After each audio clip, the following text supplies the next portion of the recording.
Bapak, Ibu, dan saudara-saudari yang terkasih dalam nama Tuhan Yesus Kristus, selamat pagi, Shalom. Saya akan membacakan pokok-pokok warta gereja Minggu 4 Juli 2021.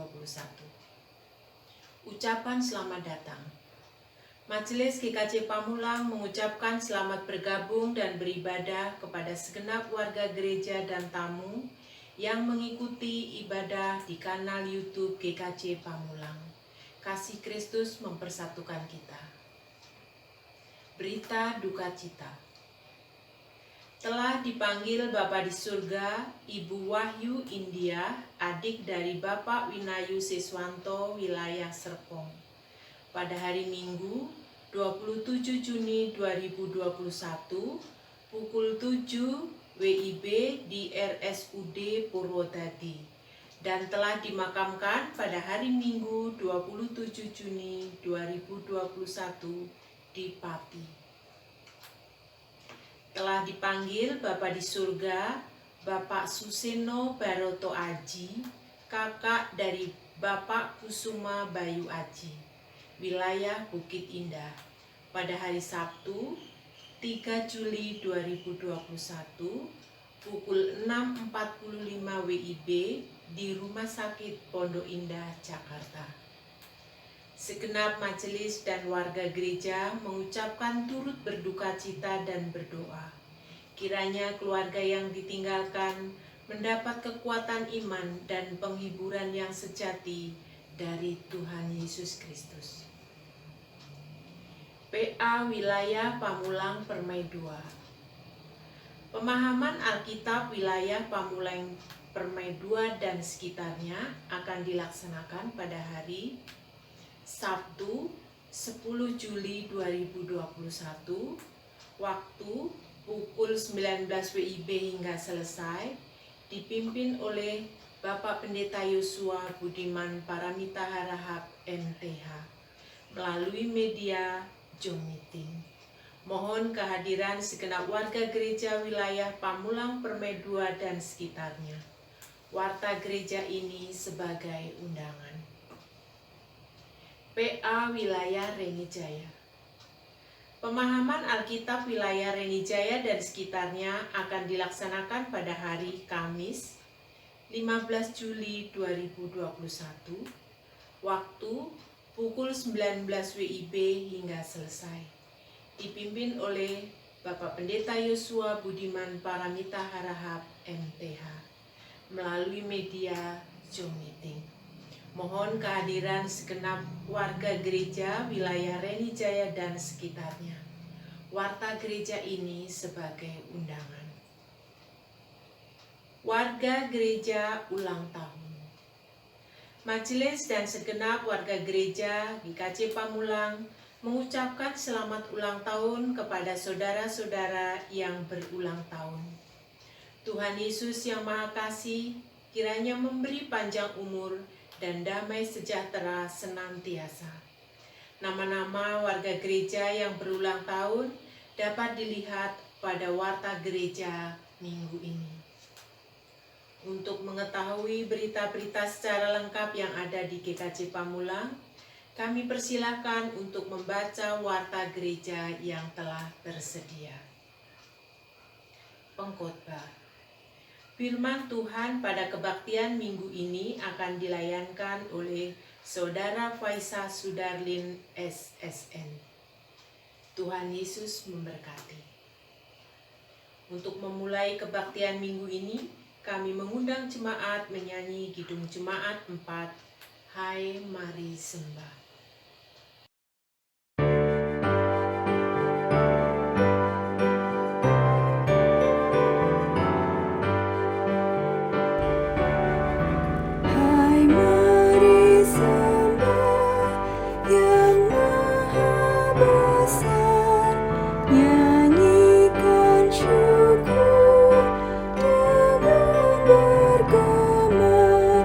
Perisai umat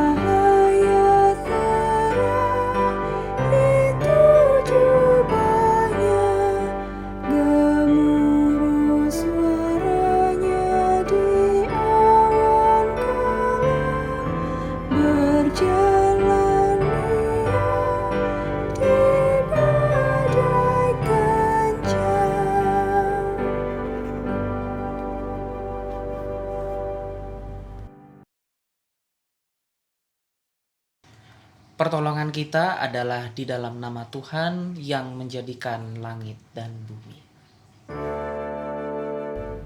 Amin, amin,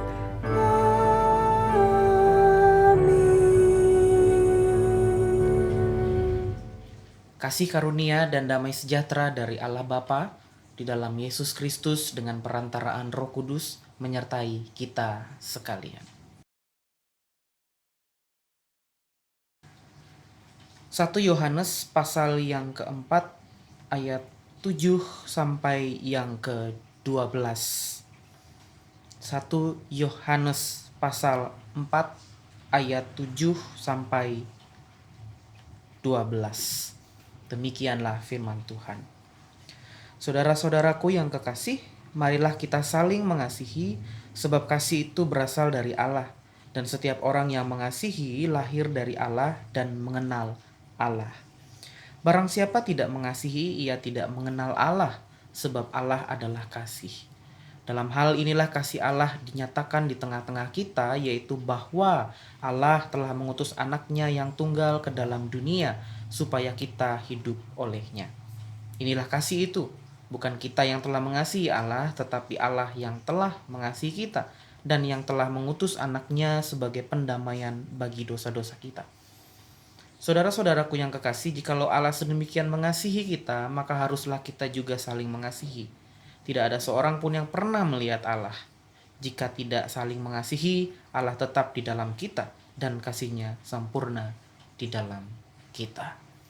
Bapak, Ibu, dan saudara yang terkasih, kita kembali diingatkan pada dasar dan motivasi kehidupan kita, yaitu kasih. Segala hal yang kita lakukan, segala perkataan yang kita keluarkan, hendaknya itu semua didasari oleh kasih. Marilah kita berefleksi, kita merenungkan kehidupan kita mengaku di hadapan Tuhan jika kita gagal menjalankan kasih itu, dan kemudian kita mengisi kembali hati kita dengan kasih Tuhan.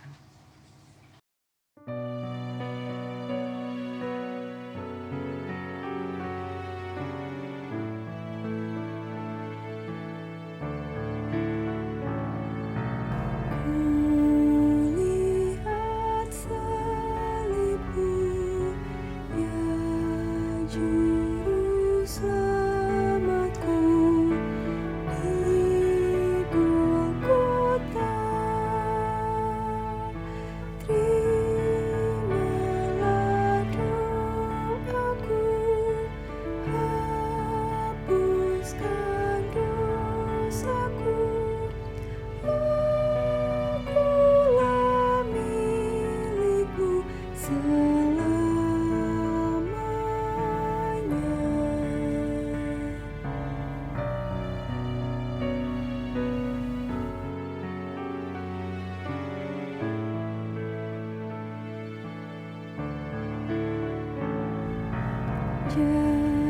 Jadikan kuasa-Mu di dalam hatiku, api kudus, kasih salib-Mulah sumber anugerah, cintaku selamanya kepadamu.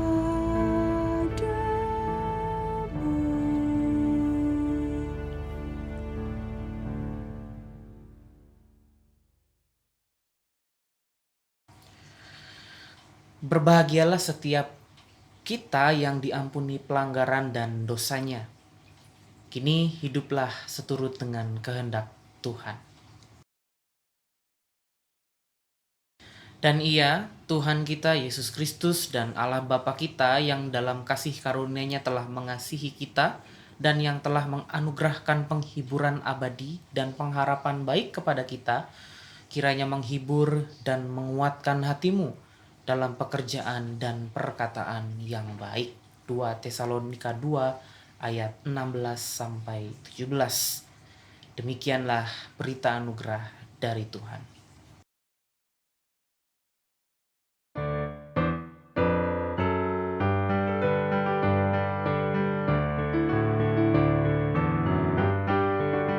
Ku diberikan hidung baru oleh Yesus Tuhanku. Dia Bapa-Ku paling mulia, hidung kasih yang merdu. Hatiku bersukacitalah, bersukacitalah, bersukacitalah. Hatiku bersukacitalah di dalam Yesus Tuhanku.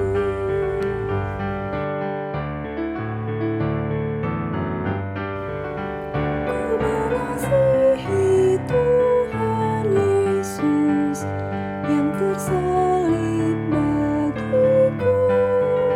Segala dosaku dihapusnya, hingga baru hidupku.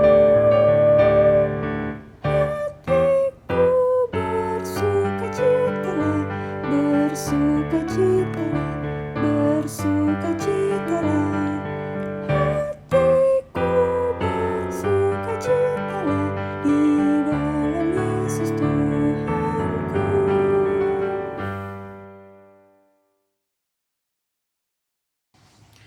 Mari kita berdoa. Ya Tuhan, sebentar lagi kami hendak belajar firman-Mu.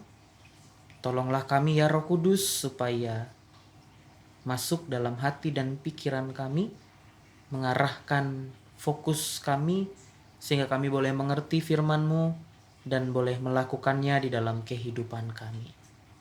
Amin. Markus 6 ayat 1 sampai yang ke-13. Markus pasal 6 ayat pertama hingga yang ke-13 akan menjadi pembacaan Injil di pagi hari ini. Demikianlah firman Tuhan.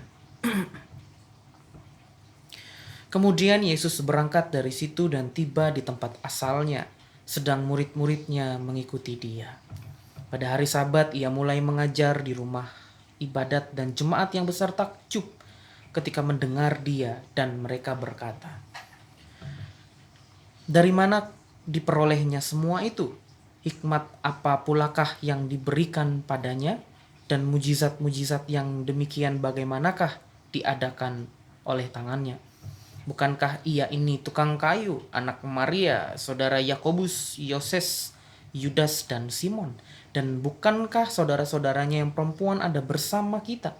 Lalu mereka kecewa dan menolak Dia. Maka Yesus berkata kepada mereka, "Seorang nabi dihormati di mana-mana kecuali di tempat asalnya sendiri, di mana kaum keluarganya dan di rumahnya." Ia tidak dapat mengadakan satu mujizat pun di sana kecuali menyembuhkan beberapa orang sakit dengan meletakkan tangannya atas mereka. Ia merasa heran atas ketidakpercayaan mereka. Lalu Yesus berjalan keliling dari desa ke desa sambil mengajar. Ia memanggil ke-12 murid itu dan mengutus mereka berdua-dua. Ia memberi mereka kuasa atas roh-roh jahat dan berpesan kepada mereka supaya jangan membawa apa-apa dalam perjalanan mereka, kecuali tongkat, roti pun jangan, bekal pun jangan, uang dalam ikat pinggang pun jangan. Boleh memakai alas kaki tetapi jangan memakai 2 baju. Katanya selanjutnya kepada mereka, "Kalau di suatu tempat kamu sudah diterima dalam suatu rumah, tinggallah di situ sampai kamu berangkat dari tempat itu. Dan kalau ada suatu tempat yang tidak mau menerima kamu, dan kalau mereka tidak mau mendengarkan kamu, keluarlah dari situ dan kebaskanlah debu yang di kakimu sebagai peringatan bagi mereka." Lalu pergilah mereka memberitakan orang bahwa orang harus bertobat, dan mereka mengusir banyak setan dan mengoles banyak orang sakit dengan minyak dan menyembuhkan mereka. Demikianlah pembacaan Injil Yesus Kristus. Yang berbahagia ialah mereka yang mendengarkan firman Tuhan dan yang memeliharanya. Haleluya.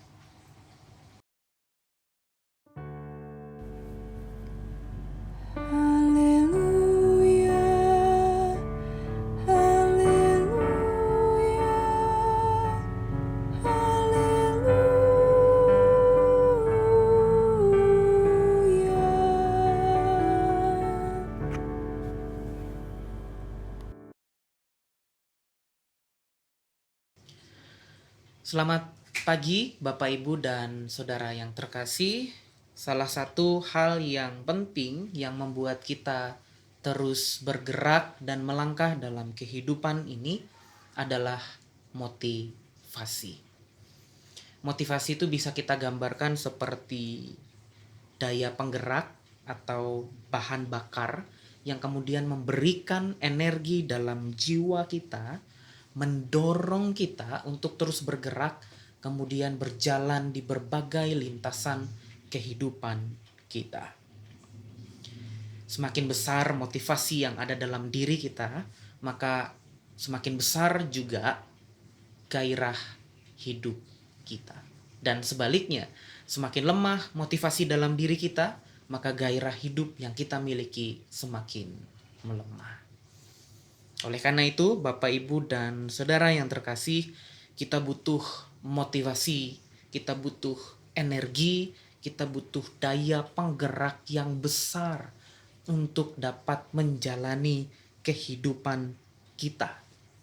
Terlebih dalam kehidupan kita sebagai orang Kristen. Kita tahu bahwa menjaga motivasi atau mendapatkan motivasi yang besar, mempertahankan motivasi itu bukan sesuatu yang mudah. Kadang-kadang ketika kita melewati kehidupan yang sulit, jalan yang terjal, mungkin kita menemui titik-titik jenuh dalam kehidupan kita, mungkin di saat itu kita melemah, motivasi kita berkurang, daya penggerak kita meredup, sehingga pada satu titik kita berhenti dan tidak mampu lagi menjalani kehidupan. Kita menemui banyak sekali contoh di mana orang yang kehilangan motivasi hidup atau kehilangan gairah dalam hidupnya karena berbagai persoalan yang menekan dirinya. Bapak Ibu, tidak ada cara lain dalam kondisi itu selain kita berupaya untuk mengisi kembali jiwa yang redup tadi, mengisi kembali setiap motivasi yang hilang tadi, supaya kita dapat terus berjalan dalam kehidupan. Nah, ada begitu banyak jenis motivasi dalam hidup. Seorang anak misalnya, untuk membahagiakan kedua orang tuanya, maka ia belajar dengan serius, dia belajar dengan tekun, supaya hasilnya nanti dia dapat membanggakan kedua orang tuanya. Orang tua pun demikian, demi menghidupi keluarganya atau demi menyekolahkan anak-anaknya, orang tua rela bekerja banting tulang siang malam, berpeluh mencari sesuap nasi mungkin. Dan itu dilakukan karena dorongan, ada penggerak dalam diri mereka. Sekalipun dalam kondisi itu, kondisi yang tidak mudah, dalam tantangan kehidupan, tapi selama motivasi, selama daya dorong itu masih menyala, selama daya penggerak itu masih ada, maka kita mampu melewati berbagai persoalan hidup. Namun pertanyaannya adalah, motivasi seperti apa yang semestinya kita miliki sebagai orang Kristen? Atau apa dasar dari setiap energi atau dorongan yang kita mesti miliki untuk menghidupi atau menjalani eksistensi kehidupan kita? Dalam teks yang kita baca, Markus pasal 6 ayat 1 sampai 13, di sana mengkisahkan bagaimana ketangguhan Yesus bersama dengan para muridnya ketika mereka pergi berkeliling untuk mewartakan kerajaan Allah. Dalam situasi yang tidak mudah yang mereka hadapi, mereka tidak menjadi mundur, tidak menjadi ciut imannya, dan ini menyisakan pertanyaan bagi kita, apa yang menjadi dasar dari kekuatan itu? Apa sesungguhnya yang menjadi dasar dari ketangguhan yang mereka miliki dalam menghadapi berbagai situasi? Nah, kita hendak melihat bagian yang pertama, ayat yang pertama sampai yang ke-6.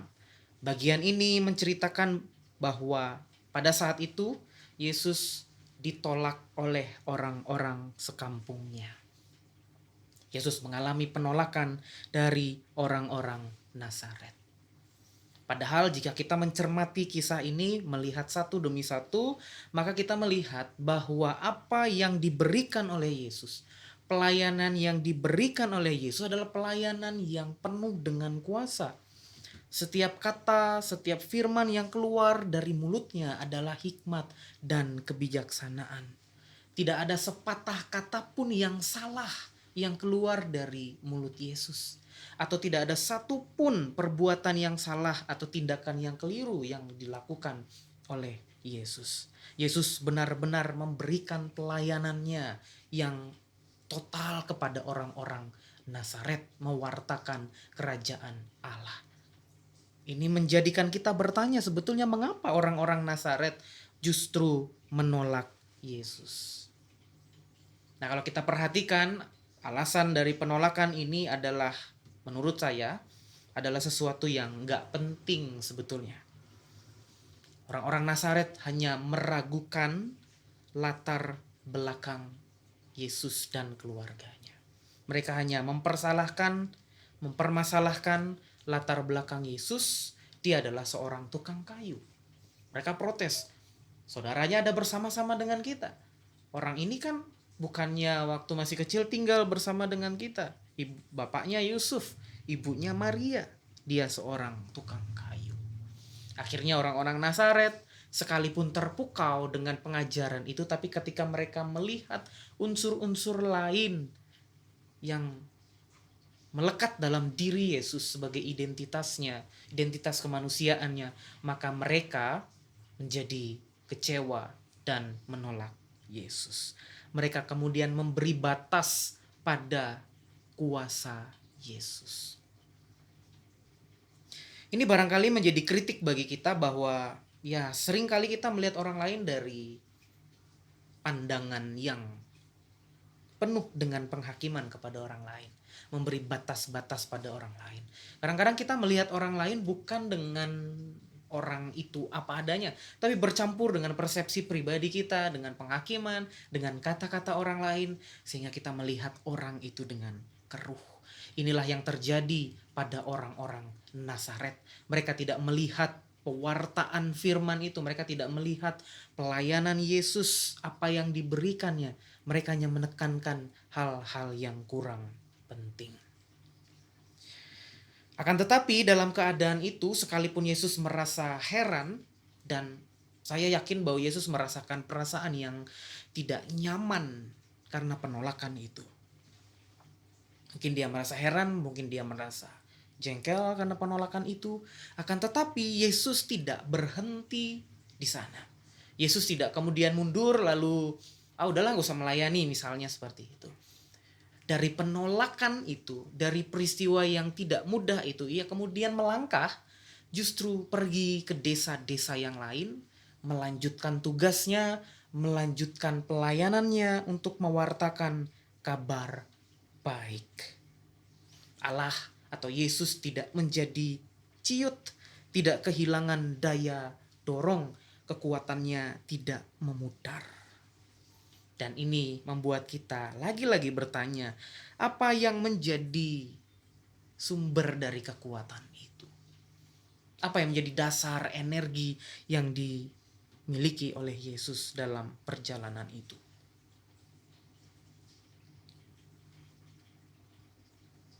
Kekuatan itu terletak pada satu makna, bahwa Yesus hanya memandang Bapanya.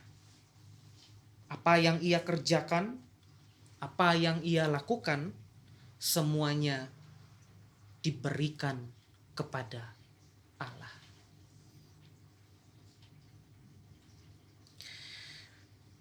Bapak, Ibu, dan saudara yang terkasih, kita seringkali mengalami hal yang serupa. Penolakan dari orang lain mungkin, penghakiman dari orang lain, mengalami berbagai macam situasi yang pahit. Barangkali kita menemui titik-titik jenuh atau peristiwa-peristiwa yang melemahkan, menciutkan iman kita, membuat motivasi kita hilang, daya dorong kita pudar, dan dalam keadaan itu kita lemah di hadapan Allah. Tetapi hari ini kita belajar bahwa yang perlu kita lakukan dalam keadaan itu adalah kita mengisinya kembali dengan cara kita datang kepada Allah.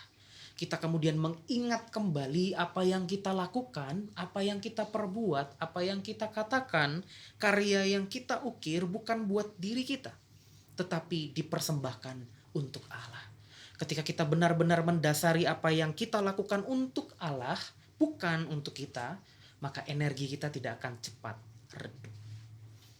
Karena perbuatan baik tidak selalu direspons dengan baik juga. Kadang-kadang ketika kita melakukan suatu perbuatan baik, mungkin ada 1-2 perkataan yang mungkin mencurigai motif kebaikan kita, mungkin menuduh ada kepentingan-kepentingan yang tersembunyi di balik itu. Kalau kita melihat hal itu, kalau kita menghiraukan hal itu, maka itu akan melemahkan iman kita, melemahkan kekuatan dalam diri kita. Oleh karena itu kita mesti mendasari apa yang kita lakukan, apa yang kita perbuat, apa yang kita berikan kepada Allah, semuanya kepada Tuhan. Kita lakukan semuanya untuk Tuhan. Bagian yang kedua ayat 7 sampai yang ke-13. Dalam teks ini para murid sedang melakukan perjalanan untuk melayani ke berbagai desa. Tapi ada yang aneh di sini, bahwa Yesus tidak mengizinkan mereka untuk membawa perbekalan. Mereka nggak boleh bawa roti, mereka nggak boleh bawa uang dalam ikat pinggang, mereka nggak boleh membawa persiapan atau perbekalan. Nah ini kita mungkin bertanya sampai di sini, kenapa Yesus melakukan hal itu? Bukankah perbekalan itu adalah hal yang bijaksana jika kita ingin berpergian ke tempat yang jauh? Kalau kita ingin melakukan sesuatu yang nggak mudah atau menempuh perjalanan yang jauh, ya kita mesti mempersiapkan diri. Kita mesti membawa perbekalan. Kita mesti membawa hal-hal yang dibutuhkan nanti ketika kita berjalan, agar di tengah jalan kita tidak mogok dan kehabisan energi. Dan itu adalah tindakan yang bijaksana untuk bagaimana mempersiapkan, kemudian membawa perbekalan dalam pelayanan. Kalau kita tilik dari ke zaman sekarang, barangkali pertanyaannya agak sedikit berubah. Apakah uang dan materi itu lebih penting dari pelayanan, atau pelayanan lebih penting dari uang atau materi itu? Kalau kita terlalu fokus pada uang dan materi, mungkin itu akan mengaburkan pandangan kita kepada Allah. Tetapi sebaliknya juga demikian. Kalau kita kekurangan, maka itu akan menciptakan masalah baru yang membawa kita, yang menjadi kabur juga pandangan kita, panggilan kita kepada Allah. Bahkan zaman sekarang kita nggak bisa hidup tanpa uang, katanya, kan begitu. Semua hal butuh uang, pelayanan juga butuh uang. Jadi mana yang benar? Untuk menjawab pertanyaan itu, mari kita melihat apakah arti sesungguhnya dari perintah itu, dari larangan itu. Pertama, Yesus ingin agar para murid belajar untuk mengarahkan perhatian mereka pada esensi, bukan pada bungkusnya. Yesus mengajarkan para murid untuk membedakan mana yang tujuan dan mana yang sarana atau media.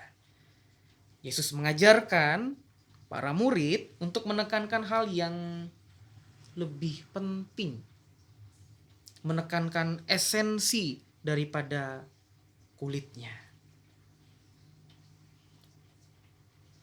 Dan hal yang lebih penting itu adalah bagaimana kita melayani Allah atau mewartakan kabar keselamatan itu, panggilan kita sebagai orang Kristen. Dan hal-hal yang lain adalah penunjang bagi panggilan itu. Mungkin kita bisa gambarkan secara sederhana seorang pelari dengan sepatunya. Sepatu penting, sepatu yang bagus akan menunjang kebutuhan sang pelari, tapi yang lebih utama adalah pelari itu sendiri. Seorang pelari, seorang juara, ketika ia ingin berlomba, dia bebas memilih sembarang merek sepatu karena dia seorang juara misalnya. Tapi sepasang sepatu nggak bisa memilih sembarang kaki untuk menjadi juara. Atau kita bisa gambarkan sebuah gitar yang jelek tapi akan terdengar indah di tangan musisi yang handal, dibandingkan gitar yang bagus tapi di tangan orang awam. Itu yang pertama Bapak Ibu. Dan yang kedua, Yesus ingin menunjukkan bahwa dalam hidup ada aspek ketidakpastian. Menempuh perjalanan yang tidak mudah, tanpa perbekalan, adanya kemungkinan penolakan dari orang lain, membawa para murid masuk dalam situasi yang tidak pasti atau ketidakpastian. Dan hal itu menyebabkan mereka menderita, mengalami penderitaan. Ada banyak respons ketika orang berada dalam ketidakpastian. Dan salah satunya yang pernah dikatakan oleh Erich Fromm dalam bukunya Escape from Freedom. Di sana ia menulis bahwa manusia seringkali mencari tempat dalam tanda petik yang nyaman bagi dirinya, lalu mengikatkan dirinya di sana untuk menghindar dari ketidakpastian. Dan ini yang dinamakan dengan pelarian. Gak menjadi soal jika pelarian itu ke arah yang lebih baik atau hal yang positif. Kan tetapi, banyakan orang justru lari kepada hal-hal yang justru semakin menjerumuskan dirinya dalam keputusasaan. Nah, di dalam teks ini kita melihat bagaimana dalam ketidakpastian para murid justru belajar untuk lari kepada Allah, untuk datang kepada Allah. Di tengah-tengah ketidakpastian itu jangan berlari ke arah yang lain, tapi berlarilah pada satu titik, yaitu kepada Allah. Memang kalau kita datang kepada Allah, tidak akan kita rasakan secara langsung melalui indera kita. Tidak seperti berbagai macam pelarian yang mungkin memberikan kepuasan sesaat bagi kita. Akan tetapi ketika kita berlari kepada Allah, maka jiwa kita, hidup kita, hati kita kemudian diisi kembali oleh kekuatan. Dan ada hikmat dan pengharapan yang terus-menerus hadir dalam hati kita untuk kita berjalan di tengah-tengah situasi ini. Bapak, Ibu, dan Saudara yang terkasih, barangkali di masa-masa ini kita berjumpa dengan titik-titik jenuh. Kita berjumpa dengan peristiwa yang mencekam, kehilangan demi kehilangan, dan bahkan saat ini kita berada dalam situasi yang tidak pasti akan masa depan. Tentu saja ini melemahkan kekuatan kita, mengkikis motivasi kita. Mungkin saat ini langkah kaki kita semakin melemah. Mungkin saat ini daya dorong kita semakin meredup. Dan dalam kondisi itu, tidak ada cara lain bagi kita untuk diam sejenak. Kita berhenti sejenak. Lalu kita mengisi hidup kita dengan kekuatan yang daripada Allah. Kita mundur selangkah, kita berhenti, kita datang kepada Allah, kita berdoa, kita mengingat-ingat kembali panggilan dan tujuan kehidupan kita sebagai orang Kristen yang harus terus-menerus mewartakan kerajaan Allah melalui kasih dan tindakan yang nyata.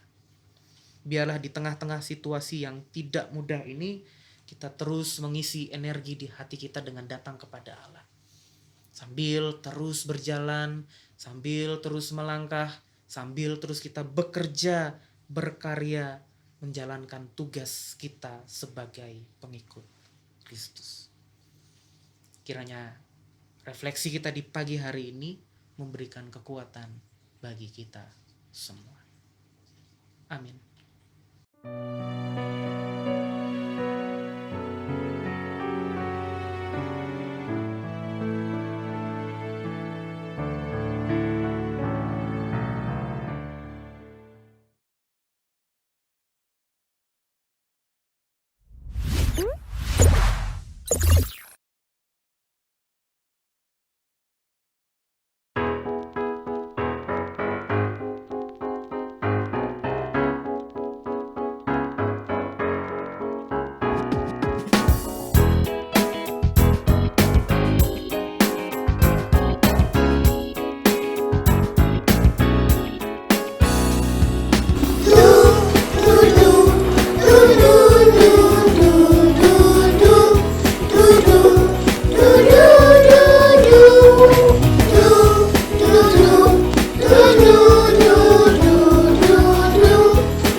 Jemaat yang terkasih, kami undang untuk bangkit berdiri. Bersama dengan umat Tuhan di segala abad dan tempat, marilah kita memperbarui iman percaya kita dengan mengucapkan pengakuan iman rasuli demikian. Aku percaya kepada Allah Bapa yang Maha Kuasa, Khalik langit dan bumi, dan kepada Yesus Kristus, Anaknya yang tunggal Tuhan kita, yang dikandung dari Roh Kudus, lahir dari anak darah Maria, yang menderita di bawah pemerintahan Pontius Pilatus, disalibkan, mati dan dikuburkan, turun ke dalam kerajaan maut. Pada hari yang ketiga, bangkit pula dari antara orang mati, naik ke surga, duduk di sebelah kanan Allah, Bapa yang Maha Kuasa, dan akan datang dari sana untuk menghakimi orang yang hidup dan yang mati. Aku percaya kepada Roh Kudus, gereja yang kudus dan am, persekutuan orang kudus, pengampunan dosa, kebangkitan daging, dan hidup yang kekal. Jemaat dipersilakan duduk kembali.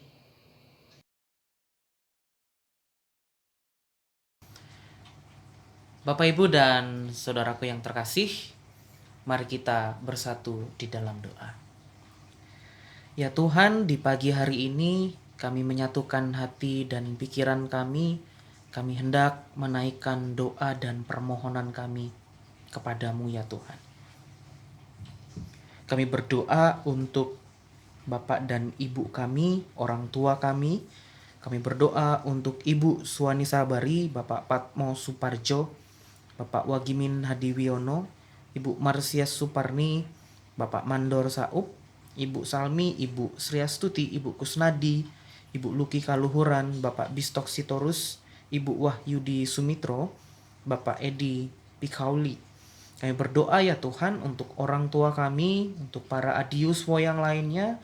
Kiranya Tuhan yang hadir dalam kehidupan mereka memberikan orang tua kami ini, para adiuswo, berkat, sukacita, penyertaan, dan kesehatan.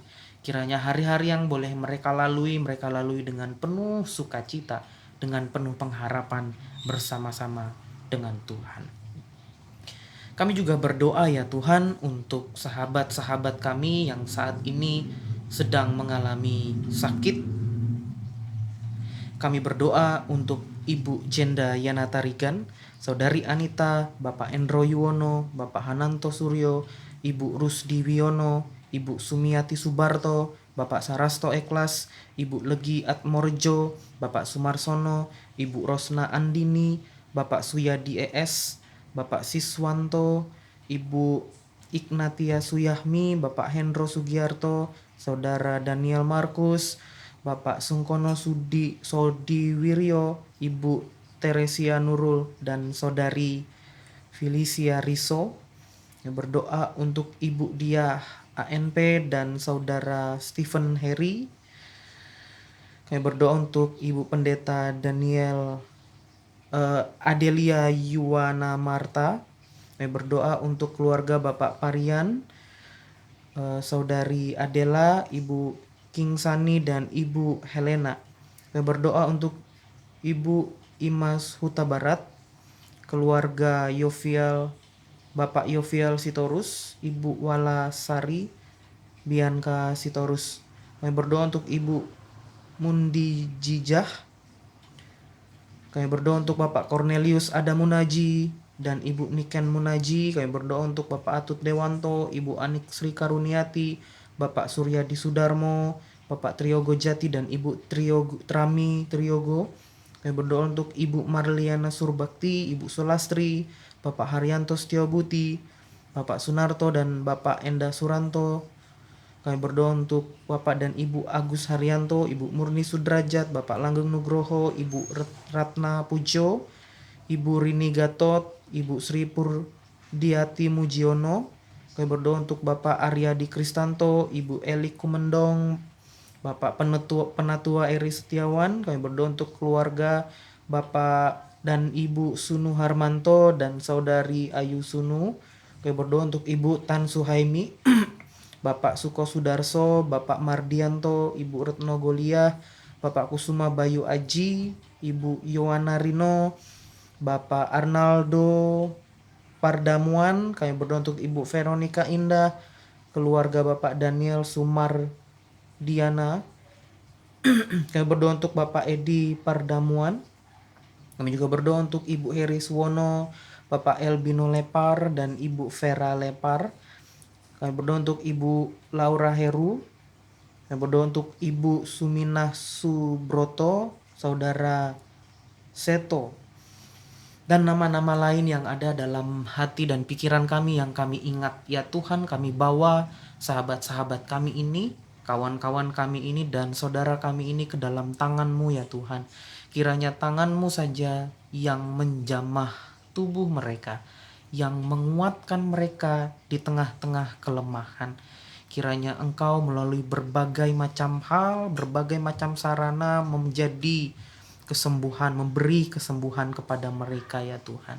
Di tengah-tengah situasi yang tidak mudah ini, biarlah mereka terus berpengharapan kepada Tuhan, terus percaya kepada Tuhan, meletakkan seluruh kehidupan kepada Tuhan, karena kami percaya Tuhanlah yang menjadi penyembuh mereka. Kami juga berdoa ya Tuhan untuk setiap warga gereja GKJ Pamulang. Engkau tahu setiap pergumulan kami, Engkau tahu setiap isi hati kami, doa-doa kami ya Tuhan. Kami serahkan semuanya ke dalam tangan-Mu. Kami mohon berkat-Mu kepada keluarga demi keluarga. Kiranya ada damai sejahtera dalam keluarga kami. Bagi yang sedang bergumul dalam hal apapun juga ya Tuhan, kiranya diberi ketabahan, diberi kekuatan supaya boleh melewati itu semua dengan baik. Kami juga berdoa ya Tuhan untuk situasi yang masih kami alami hari ini dalam suasana COVID yang semakin hari kasusnya semakin bertambah. Tuhan, kami berdoa untuk pemerintah kami kiranya boleh memberikan keputusan-keputusan yang tepat di masa-masa yang tidak mudah ini. Kami juga berdoa untuk mereka yang saat ini berdiri di barisan terdepan dalam menghadapi COVID ini ya Tuhan. Engkau memberikan mereka kesehatan, kekuatan, sukacita, dan semangat agar mereka dalam menjalani tugasnya boleh menjalani semua itu dengan penuh pengharapan kepada Tuhan, dengan penuh kekuatan yang datangnya dari Tuhan. Kami berdoa ya Tuhan untuk setiap kami sebagai warga negara agar kiranya diberikan kesadaran supaya kami boleh menjaga diri kami sendiri ya Tuhan. Karena kami tahu ketika kami menjaga diri kami menjaga yang lain juga. Ya Tuhan, biarlah di tengah-tengah situasi yang penuh dengan gejolak ini, damai, keadilan-Mu, pemulihan-Mu boleh turun memenuhi negara kami. Kami juga berdoa ya Tuhan untuk gereja-gereja lain yang saat ini sedang bergumul juga Tuhan memberikan berkat dan penyertaan-Mu Tuhan. Inilah doa dan seruan yang kami naikkan kepadamu ya Tuhan. Ada begitu banyak doa yang ada di dalam hati kami. Kiranya Tuhan yang mendengarkan dan Tuhanlah yang menjadi sumber yang menjawab. Kaulah yang menjadi kekuatan kami, menjadikan kami mampu melewati setiap hal yang boleh kami lakukan, jalani. Terima kasih ya Tuhan, di dalam nama Yesus kami berdoa, kami bersyukur dan kami hendak menutupnya dengan doa Bapa kami. Bapa kami yang ada di surga, dikuduskanlah namamu, datanglah kerajaanmu, jadilah kehendak-Mu di bumi seperti di surga. Berikanlah kami pada hari ini makanan kami yang secukupnya, dan ampunilah kami akan kesalahan kami, seperti kami juga mengampuni orang yang bersalah kepada kami. Dan janganlah membawa kami ke dalam pencobaan, tetapi lepaskanlah kami daripada yang jahat.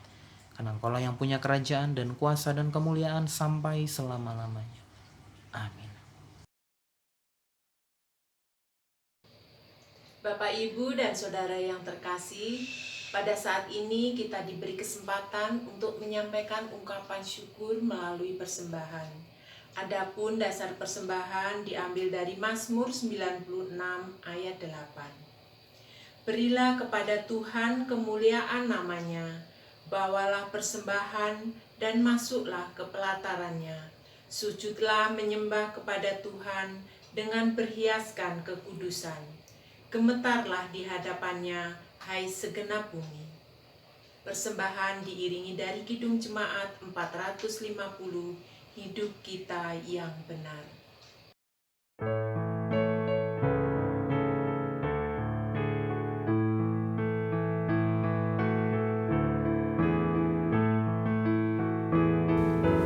Hidup kita yang benar.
Mari kita berdoa.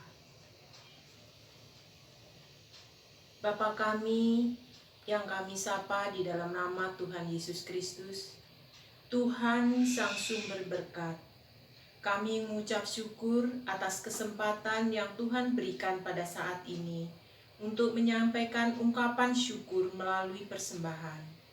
Persembahan syukur, persembahan bulanan, persembahan IKA, persembahan rencana jangka panjang GKJ Pamulang, dan persembahan lainnya. Kiranya persembahan ini dapat dipergunakan dalam pelayanan di GKJ Pamulang dan sekitarnya. Ajar kami untuk senantiasa mengucap syukur dengan keadaan dan situasi yang kami alami pada saat ini. Kiranya Tuhan berkati usaha dan pekerjaan kami. Kami juga berdoa untuk saudara kami yang Tuhan percayakan dalam pelayanannya mengelola persembahan ini. Berikanlah roh hikmat dari surga, sehingga senantiasa bijaksana dalam tugas pelayanannya. Terima kasih Tuhan, doa, ucap syukur, dan permohonan kami hanya kami naikkan di dalam satu nama, Tuhan kami, Yesus Kristus. Amin.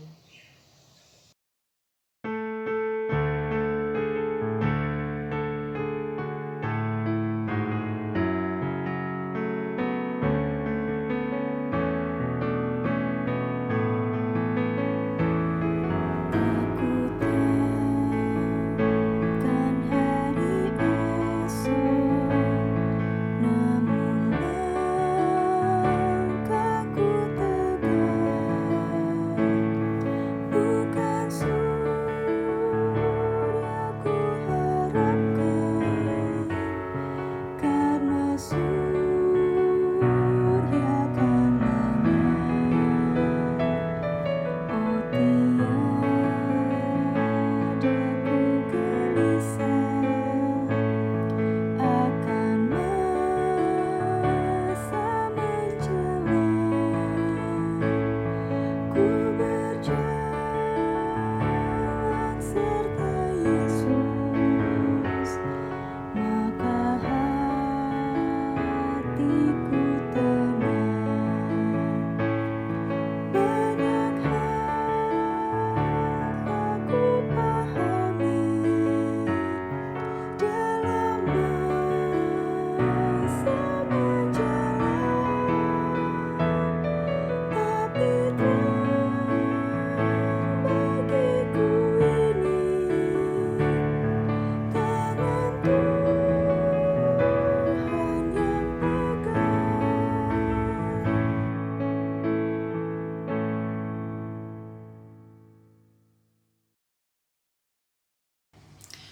Saudara, arahkanlah hatimu kepada Tuhan.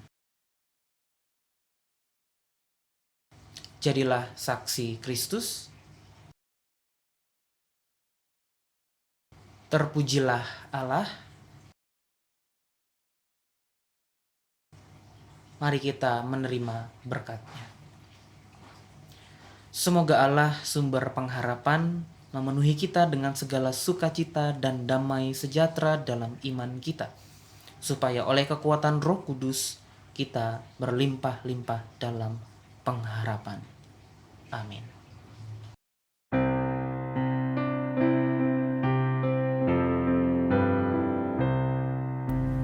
Haleluya, haleluya, haleluya, haleluya, haleluya, amin, amin.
langit kita akan bertemu. Banyak hal tak ku pahami dalam masa berjalan, tapi terang bagiku ini tangan Tuhan yang